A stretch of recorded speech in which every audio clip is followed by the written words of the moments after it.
وارد ماه شعبان شدیم، ماه عبادت، ماه توسل، ماه مناجات. این رو قدر باید دانست. این مناجات شعبانیه یک تحفه است. من از امام بزرگوار رضوان الله علیه سوال کردم، گفتم در این میان این دعاهایی که از ائمه علیهم السلام رسیده است، شما به کدام دعا بیشتر علاقه‌مندید و دلبسته اید؟ فرمودند به دعای کمیل و مناجات شعبانیه.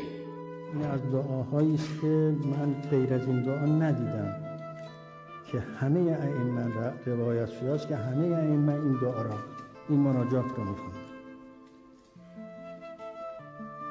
این دلیل بر بزرگی این مناجات است که همه ائمه این مناجات را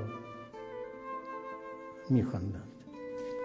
الهی حبلی کمال الانقطاع الیک و انر ابصار قلوبنا به ضیاء نظرها الیک.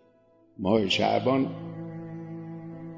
یک چنین ماهی است،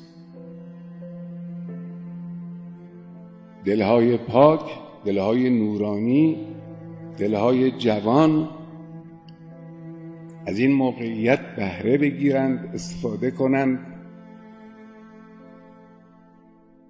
رابطتون رو با خدا قوی کنید. در این راه عظمت و عزتی که ملت ایران در پیش دارد، توجه به خدا و توکل به خدا و ارتباط با خدا یک نقش بزرگ و اساسی دارد.